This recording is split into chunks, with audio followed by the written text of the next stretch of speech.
Há poder no sangue de Jesus. Há poder no nome de Jesus. Queridos, se Deus é por nós. Amém. É uma honra poder estar aqui neste momento, né, separado, vendo o amado aqui, não o pastor William, né, mas a turma que está fazendo essa homenagem, que eu creio que o maior presente de um pastor é as ovelhas do pastor. Não adianta fazer uma coisa especial com 20, com 30 pessoas, no caso, dar um carro de presente, ele quer, né? Não tem problema não.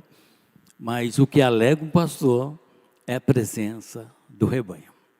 Elane, também aqui eu te agradeço, viu, filhinha? Eu falei com o pastor William, está bonita, pastor William.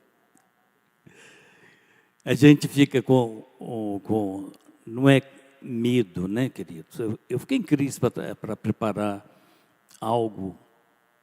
Preparar não, essa questão fica meio delicada. Abrir para perceber algo. Dentre tantas mensagens, às vezes, que todo pastor tem, às vezes tem mensagem que é difícil. Né? E o William, em vez de me ajudar, ele fez esse negócio que, emocionalmente, eu estou 4 pontos à fena, 3 estentes. Estou lutando contra a mulher do diabo, você conhece ela? A diabetes, e está difícil. Não tem ligação nenhuma, aliança nenhuma com ela, mas é persistente. Né? Tipo parada cardíaca, o William, a turma todas as orações, aproveita em toda a igreja que a gente agradece, tá? Porque com certeza essa igreja orou por nós. O meu cardiologista disse, Rogério, quando eu olhei, quando eu fui te visitar em outro hospital, ele falou, quando eu olhei, eu falei, perdi um paciente. E quando eu entrei na consulta, ele falou, meu Deus. Ele falou comigo, Rogério, ali não tem muita coisa, não pode falar muita coisa, porque a gente acaba errando. Mas quando nós olhamos, falando, não tem jeito não. E hoje quem está aqui nesse aniversário é o não tem jeito. Que Deus deu um jeito. A gente fica feliz. O William é figurinha lá da igreja. A gente conhece há muito tempo, antes de pastor, né? Lá no Tirol também. É uma história muito rica. A gente fica feliz em estar aqui, participando deste momento de alegria de todos, e dos pastores amigos que estão aqui também.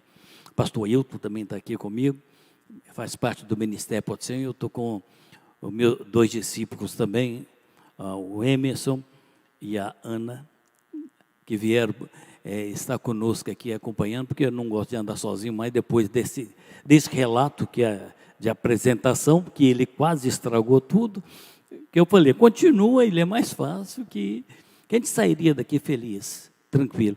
Mas falar algo neste momento, querido, que não seja pegar e focar apenas no pastor William e na Elane, porque eu creio que ele concorda comigo, é um culto a Deus, e ele é um servo e ela é uma serva de Deus, e nós somos filhos de Deus. Alguém concorda com isso, querido? Amém. Então, eu quero compartilhar com você, usando até alguns homens da Bíblia, e para falar sobre uma palavrinha que é perseverança. Você olha assim para o William, os adolescentes ouviram, tá? Vocês pegam o exemplo da conversão do William, não pegam o exemplo antes da conversão. Não vai dar problema para o William, para ele beber um pouquinho da água que ele ajudou lá no passado. Mas a gente olha para o William, eu tenho meus tempos também de ministério, e eu falo com os irmãos, olha, não há segredo, não há receita, William. Jesus, eu vou pedir o pessoal para colocar o texto que eu for falar aqui, que aqui coloco em Mateus 23, salvo engano, 24:13. É um texto conhecido dos irmãos, que se o pessoal da mesa puder colocar, fica mais fácil para mim, porque aí nós estaremos todos lendo na mesma tradução. Não é que existe Bíblia diferente, uma tradução, né? que eles colocam algumas palavras mais dentro do nosso entendimento. Em Mateus está escrito assim: mas aquele que perseverar até o fim, esse será salvo. Quem é salvo, pastor? Todo aquele que persevera. Por que tem uns que estavam na igreja levantando a mão, dando glória a Deus, está no inferno? Porque não perseverou. Não é um manto de religião, é uma decisão perante a cruz. E quando você olha para um homem e para a esposa dele, pastor e pastora, que estão aqui no caso 20 anos, e tem pastor que não consegue ficar 5 anos. Tem pastor que é uma geração muito difícil, irmãos, encontrar um pastor, e é triste, viu, pastor? Por que triste? Eu estou há 30 e poucos anos lá em Água Branca. Bacana, pastor? É bacana. Mas quando eu fui para lá, comecei, que eu nem era pastor, quando a gente começou a pastorear lá, tinha pessoas que tinham 40 anos. Se eu coloco 35 anos de ministério, quantos anos essa pessoa tem? 75. E quanto mais tempo que o pastor está na igreja, mais pessoas preciosas vão nos deixando. Eu chego na igreja, às vezes lembro daqueles que guerreavam comigo no início. Irmão Vigília, irmão Nascimento, não estou na igreja, não vou esquecer alguns de lá. Eram homens que intercediam pela gente. E quando você olha hoje, ficou a memória. A parte difícil é a parte de soltar a ovelha para ir para o rebanho eterno, para a eternidade com o Senhor. Então essa é uma parte que sangra mais. Mas ficar esse tempo todo, sempre veio na minha mente um questionamento, uma indagação, melhor dizendo. Como é que, no meio de tanta situação difícil, como é que essas pessoas conseguem ir? Caminhar 10 anos, 20 anos, que para os outros pastores e pastoras do ministério deve ser um exemplo isso. Um exemplo de caminhada. O texto que nós lemos de Mateus diz: mas o que persevera, este será salvo. Mas o que persevera, este vai receber a coroa da justiça. Aquele que perseverança, aquele que continua, aquele que persiste, aquele que caminha, aquele que não negocia, aquele que, eu vou ler um texto também que está em Lamentações, capítulo 3, versículo 21, e nós vamos ler juntos. Mateus fala: aquele que persevera até o fim, este vai ser salvo. Em Lamentações, do profeta Jeremias, num livro chamado Lamentações, existe uma diferença para mim brutal entre murmurar e lamentar. Murmurar é o que em Jó, Satanás falou com Deus: toca nele que ele blasfema, que ele nega, que ele xinga, que ele sai, que ele desvia, que ele se afasta. Toca nele. Ele vai murmurar. Lamentação já é um pouco diferente. Você dá vazão à alma, você molha a sua face. Sua respiração começa a ficar mais ofegante, há suspiro no teu coração. Mas você se coloca como Jesus disse: quando você estiver querendo uma resposta, entra no teu quarto, fecha a porta. Ali dentro você tranca a porta, não precisa ajoelhar, você coloca o rosto em terra, entra no guarda-roupa, joga o guarda-roupa por cima, entra debaixo da cama, faz o que você quiser. Que aquele que pode entender e mudar a sua vida, aquele que é o Espírito Santo, estará com você lá dentro. Mas terminou, ali não é murmúrio, ali você chora e fala com Deus o problema, a angústia, a tristeza, aquilo que te marca, aquilo que te mói. E às vezes você não vai falar: mas quando eu estou com luta, eu não tenho quarto para entrar. Meu irmão, o quarto que Jesus está falando não é o quarto que tem uma porta de madeira. É este quarto aqui, que ele está batendo em Apocalipse. Desde que eu bato, deixe que eu entre, deixe que eu olhe nos seus olhos. Quando Pedro, sem nenhuma alusão, o pastor William, eu sei se é atleticano, mas no dia que Pedro estava sentado numa fogueirinha, bacana, eu já fiquei muito em fogueirinha no passado, ali tinha uma turminha, mesmo nível social dele. Passou uma empregada, olhou para ele e falou, você é um deles. A Bíblia diz que Pedro não negou. Ele falou pesado aquilo. É como se dissesse, eu não conheço esse cara. E na hora que ele fala isso, a Bíblia diz que ele levanta a cabeça. E o que ele vê, irmão? Vocês lembram?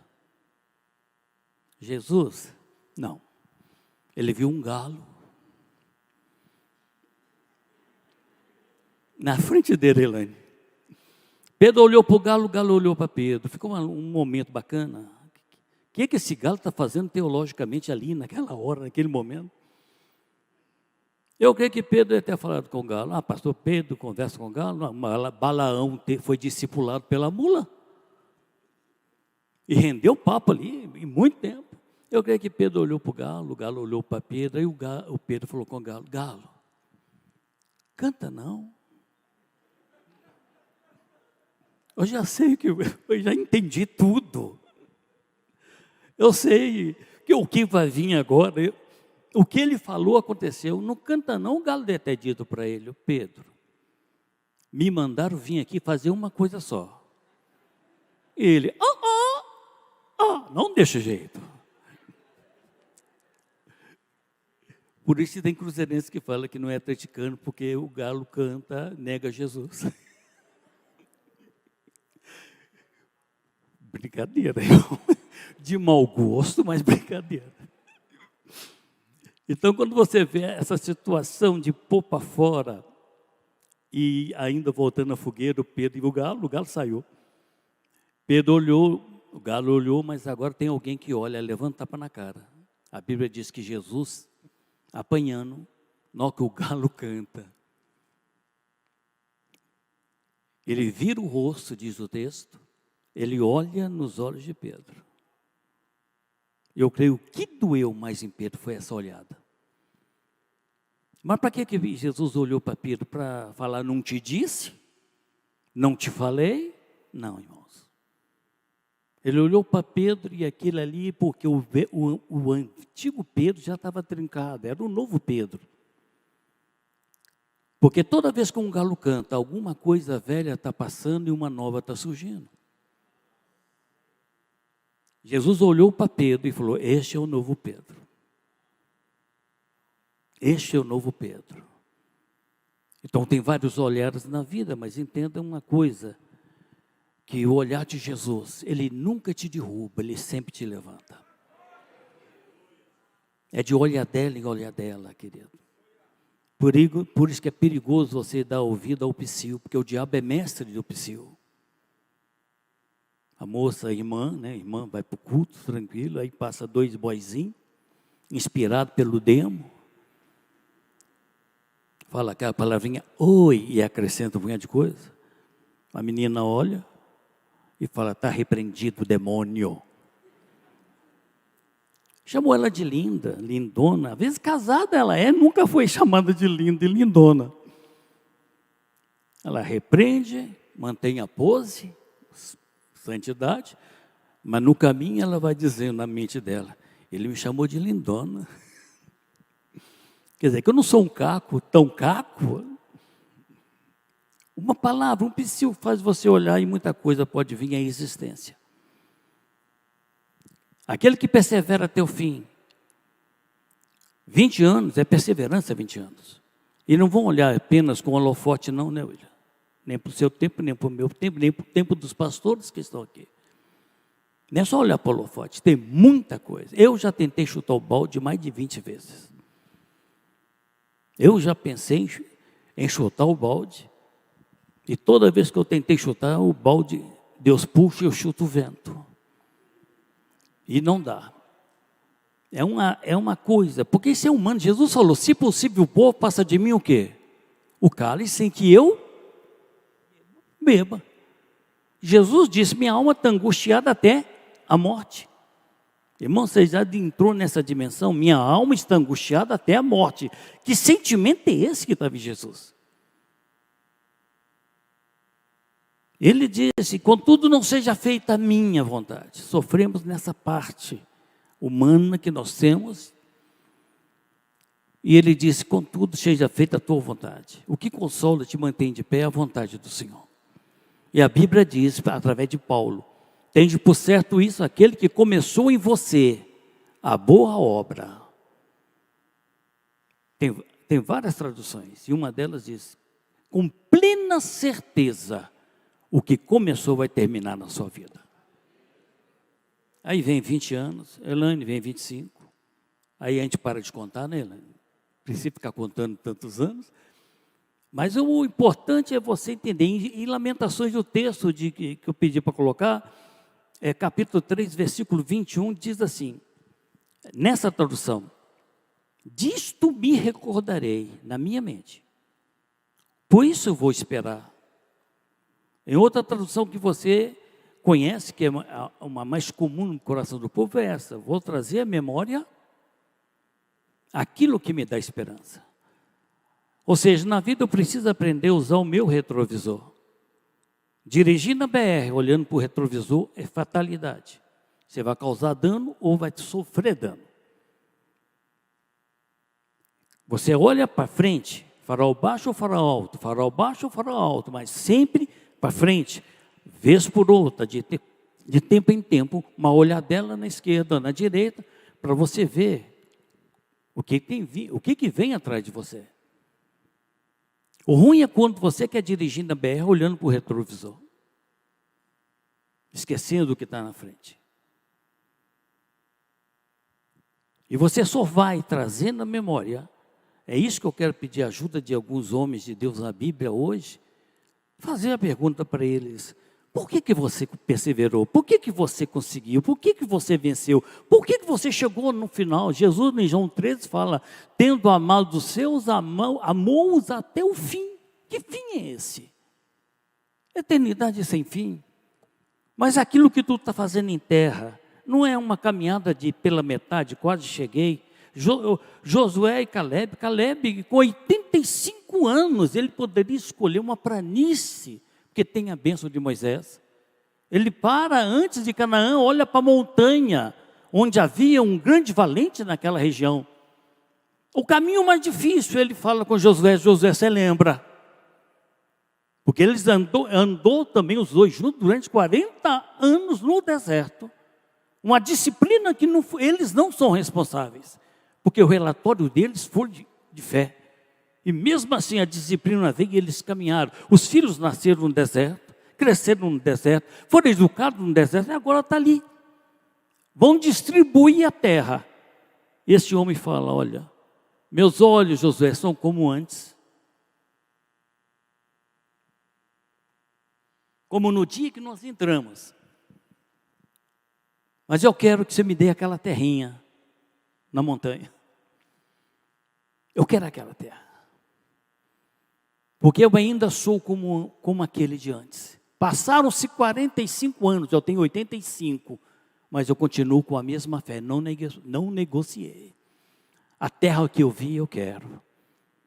Você lembra quando vocês converteram? Todos aqui, eu creio que tiveram essa experiência. A parte mais saudosa para mim, que virou uma oração que a turma do louvor conhece, já deve ter cantado aqui várias vezes, é quando aquele hino, aquela canção que a gente canta, para muitos pastores, para muitas pessoas de algum tempo atrás, virou oração, irmãos. Quando o cantor diz justamente isso: eu quero voltar ao início de tudo, rever meus conceitos e valores. Eu quero voltar ao primeiro amor. O que é isso, pastor? Orar como você orava lá no início. Nem sabia falar direito. Chorar como você chorava no início.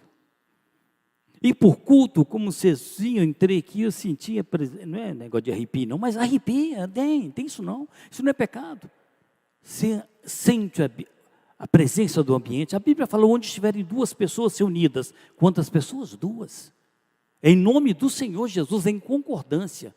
Irmãos, nós sabemos disso, cremos disso, lutamos por isso. Mas isso não é pleno na vida da gente. Porque se aparecer um anjo aqui, cai todo mundo de joelho. Quando você volta ao primeiro amor, você entende. Eu sei por quê e para quê que eu estou indo naquela igreja essa noite.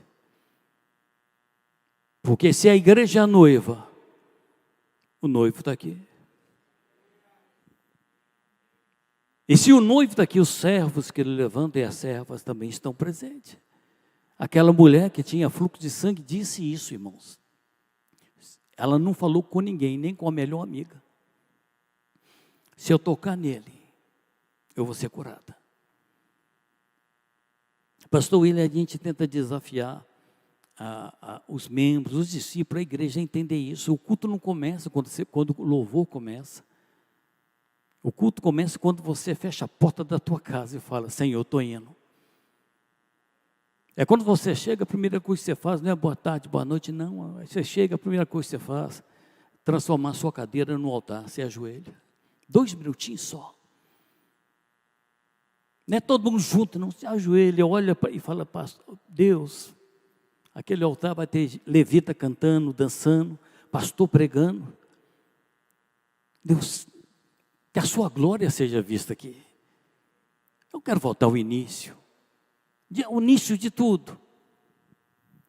E quando eu li esses 2 textos, Jeremias falando, vou trazer a memória, no meio de um livro chamado Lamento, meu Deus, temporâneo também de Ezequiel, que viu o vale de ossos secos. Ele vê o vale de ossos secos, e Jeremias, o que você está vendo, Jeremias? Jeremias fala: eu estou vendo, mas eu estou vendo uma vara de amêndoa em flor. Ou seja, a amendoeira na região lá de Israel é a primeira árvore que floresce na primavera. E toda vez que ela floresce, eles dizem: está chegando a promessa, está chegando a primavera. E Jeremias está dizendo: estamos indo para o cativeiro, está vindo o julgamento, dor, tristeza, mas eu não consigo ver apenas ossos, eu consigo ver a restauração, eu consigo ver a presença da promessa na nossa vida, eu consigo ver a mão de Deus na minha história. Meu Deus, eu poderia perguntar: Paulo, por que vocês foram até o fim? Por que tem uns que conseguem ir até o fim? Com toda certeza, Paulo, um dos textos que Paulo iria usar é o que está escrito em Filipenses, capítulo 3, versos 13 e 14.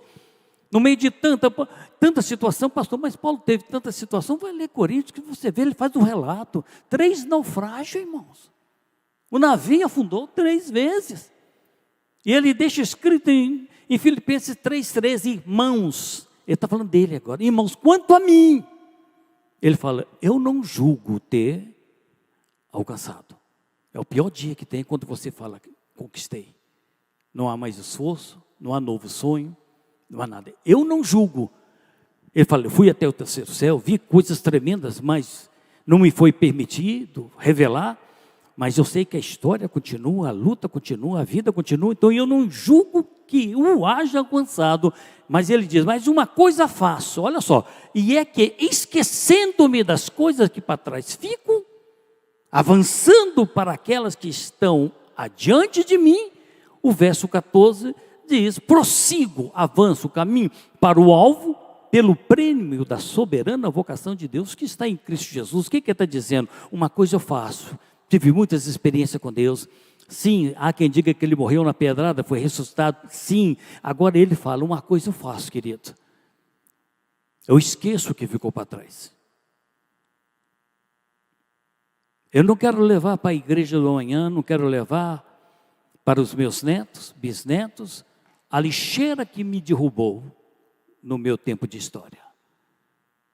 Ao invés de ficar lembrando dos naufrágios, de tudo isso, e lamentando a vida toda, ele fala: eu decido, uma coisa eu faço, uma coisa, eu esqueço. Esquecer não é apagar da memória, esquecer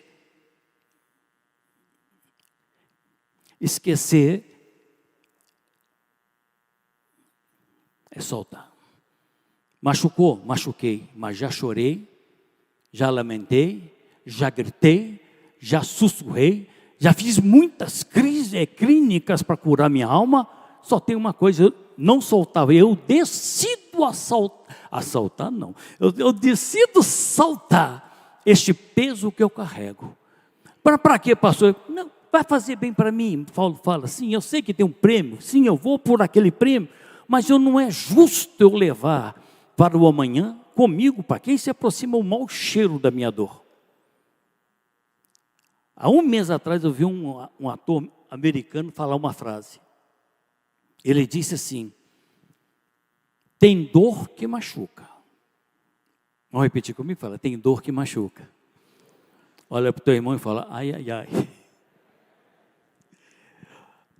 Agora ele acrescenta, porém, tem dor que modifica, que transforma, que lapida. Eu não vou deixar que a minha dor me derrube. Roube de mim a alegria. Arão, a Bíblia fala, quando eles saíram da tenda no 8º dia, ia começar o ministério, 2 filhos deles morreram. Qual pai que não iria pegar o corpo dos meninos? Espera aí, irmãos. Qualquer pai faria isso. Na hora que ele ia pôr a mão nos mortos, o comando foi esse: não toca. Vai lá para dentro, prestar serviço ao Senhor. A única palavra que saiu da boca, nem saiu palavra, porque diz o texto, Arão calou-se. A hora de chorar é outra, o lugar de chorar é outra.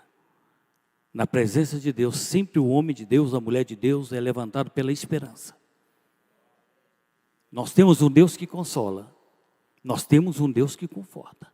Paulo diz, eu faço isso. Você quer saber por que eles perseveram? Porque eles aprenderam a carregar menos peso na vida. Eles saltam. Lembrar de coisas boas, quando o William lembra aqui,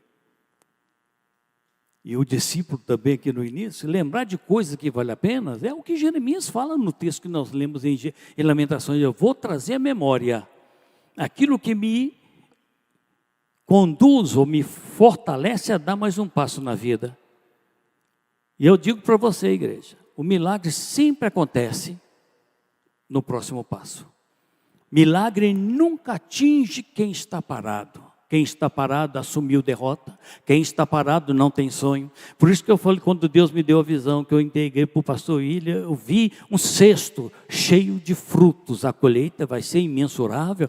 Depende de quem vai sonhar, depende de quem vai querer dar passo. Ficar sentado apenas vendo e ouvindo, ficar sentado apenas observando e narrando aquilo que não é do agrado. Meu irmão, o céu não é do seu agrado, o céu é o que Deus fez para você morar, e Deus é perfeito, e o que Ele fez vai trazer gozo para toda a eternidade. Por isso eu vou trazer memória assim, eu não vou olhar aquilo que sangra, eu não vou olhar aquilo que me machuca, eu vou olhar para aquilo que gera esperança. Eu estava no mundo, Deus me tirou, eu estava doente, Deus me resgatou, me sarou, eu estava enfermo na beira da morte, Deus me visitou com o poder da ressurreição, eu andava sozinho, sem companheiro, sem nada. Hoje eu não sinto solidão, porque Deus é a presença constante na nossa vida e na nossa história. Por isso nós dizemos, se Deus é por nós, quem será contra nós, irmãos?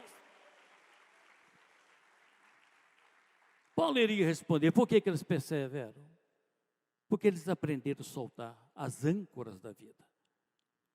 Se eu perguntasse a Jeremias, ele iria falar, eu pegaria justamente esse detalhe do livro das Lamentações, livro do choro, da tristeza, livro da angústia, livro da avaliação, da reflexão. E ele fala, no meio desse culto fúnebre que a nação estava vivendo, se você colocar o velório de Lázaro paralelo, era velório. Mas se você observar, quando Jesus entra ali dentro, ele não fala em momento algum de morte. Eles disseram, se o Senhor estivesse aqui, nosso irmão não estaria morto. Sim, demorou 4 dias. Também Jesus judiou, não é? Irmão, se ele podia ter ido no primeiro dia só, ia curar, por isso que não foi. Se ele fosse no primeiro, segundo, terceiro dia, haveria cura, haveria milagre. Lázaro ia sarar. Mas o milagre que teria que acontecer ali é o milagre da ressurreição. Precisava de um defunto, irmãos. Deixa morrer. Mas ele disse, nós vamos despertar o meu amigo Lázaro. Nessa hora, ele olhando o velório disse para Marta e Maria: todo aquele que crê em mim, ainda que esteja como teu irmão, ele vai voltar a viver. Jeremias, vou trazer a memória, vou trazer a lembrança, aquilo que me dá esperança. Está difícil, amargo, doloroso, mas eu quero falar com você nessa noite. Deus, na hora certa, vai abrir a porta, em nome de Jesus. Amém, querido? Há poder no sangue de Jesus. Há poder no nome de Jesus. Eu estou bebendo muita água, eu não faço isso não, porque aquela mulher que eu falei, que eu estou brigando, ela às vezes ela seca. Então Jeremias, agora outra pessoa, Jó, não tem como não falar de Jó. Quem quer levar a vida de Jó? Quem quer passar pela prensa de Jó? Irmãos, ninguém nunca passou e não vai passar. Todo mundo, toda a comunidade olhava para Jó e sabia. Todo mundo dizia: morre. A mulher dele, não era que ela estava sendo usada pelo diabo, não. A Bíblia diz que a mulher dele disse: marido, nossos filhos morreram, perdemos tudo em poucos dias, você está morrendo, já tem bom tempo, está doendo. Havia sentimento entre os dois, a mulher de Jó e Jó. Prova disso, quando Deus restaurou tudo, mas não deu mulher nova. A mesma mulher.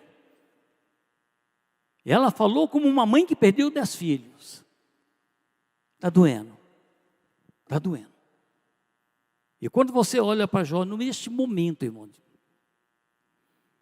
todo mundo pensando enfim, a mulher fala: morre, a sociedade falou: já morreu. Os amigos chegaram para acusar, falaram com ele, quando ela falou: morre, este homem na pereba.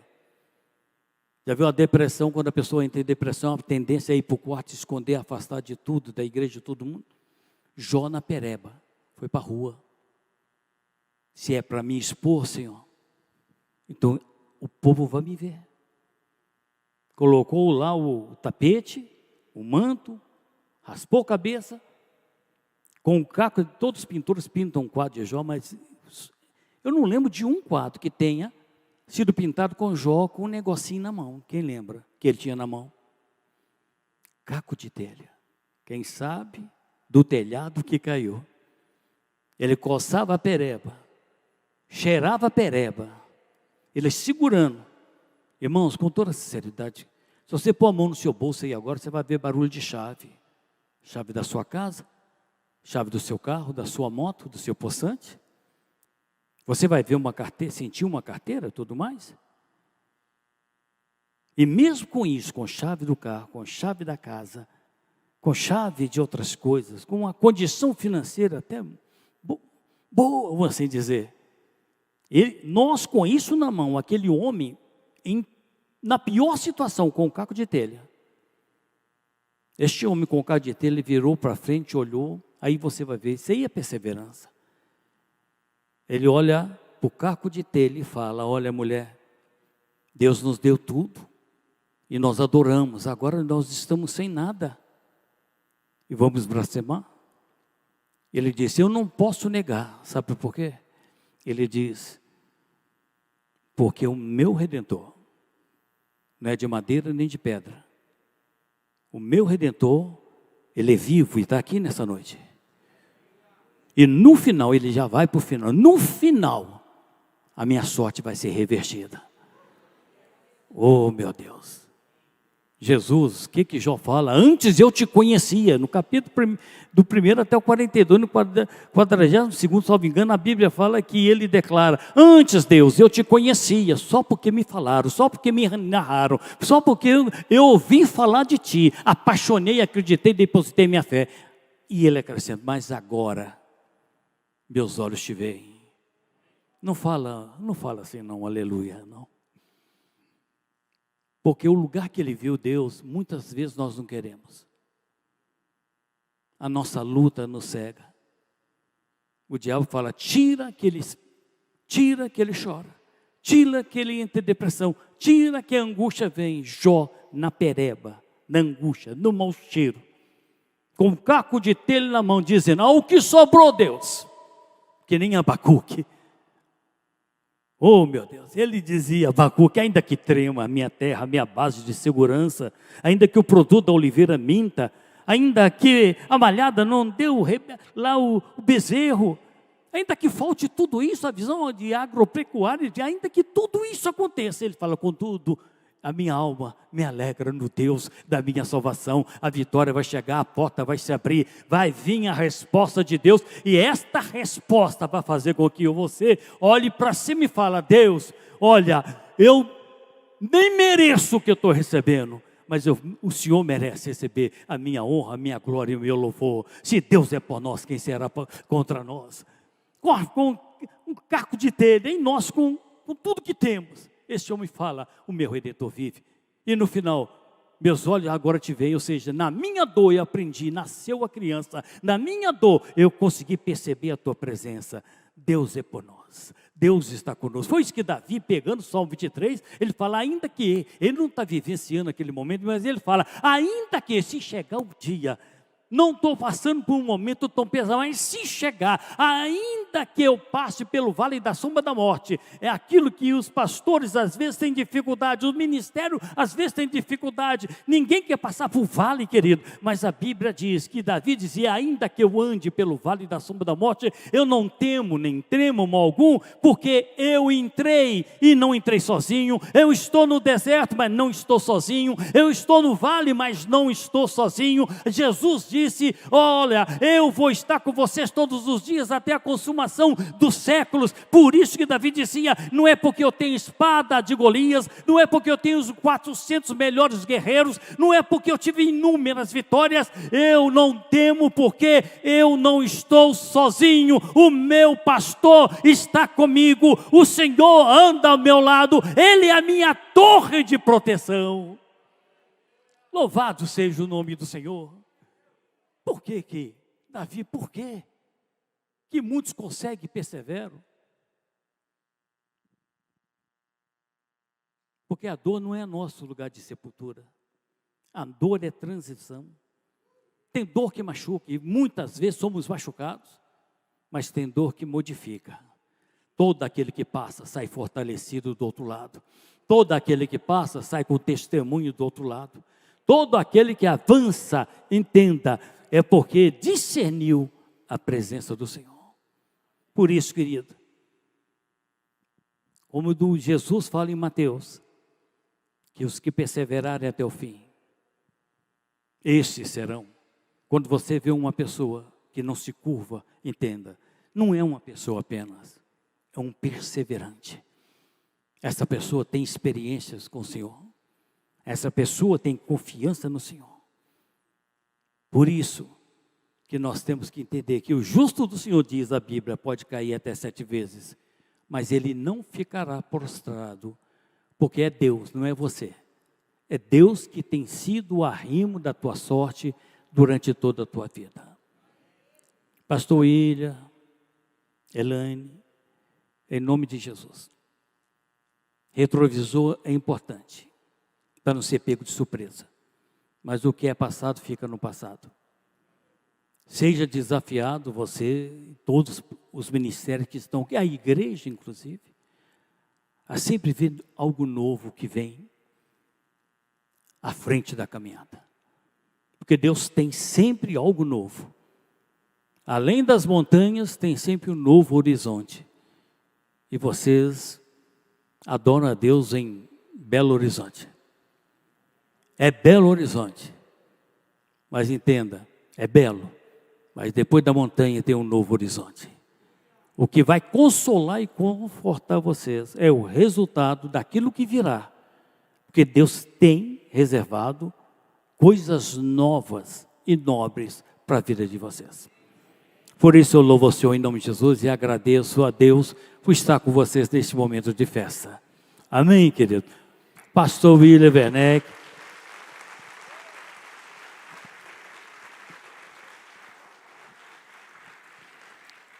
Pastor William, pastora, eu quero pedir à igreja nessa hora, em nome de Jesus, que o pessoal fala muito de uma palavra ativar, né? Ativar, vamos ativar. Não, não existe ativação. E gerou uma interrogação pesada agora, né? Né, William? Não existe ativação, é porque eu não completei a fase. Não existe ativação se não houver uma coisa chamada conexão. Eu estou falando e vocês estão ouvindo porque se está conectado em alguma coisa. Conectado na cruz, você vai ver a projeção da cruz. E aqui tem duas pessoas que se conectaram no chamado, no propósito. E quando vocês se conectarem com eles, entenda, é o que Davi dizia, o sonho de todo pastor. O sonho de todos. É um sonho que a gente não escolhe. A gente pede para Deus levantar. Gideão tinha 300. No meio de 32 mil que eles tinham também. Não é ser uma massa. É pessoas que estão vendo e falando, eu estou conectado. Ou frase que me deixa chateado, irmão. É quando chega perto de mim e fala, estamos juntos. Mas o pau quebra quando você olha do lado, que estamos juntos. Eu prefiro falar, estamos juntos e conectados. O som mesmo, a adoração mesmo, a projeção mesmo, o alvo mesmo, o amor é o mesmo. Por isso eu queria que vocês ficassem de pé agora, estendessem as suas mãos, que eu vou orar por este casal precioso.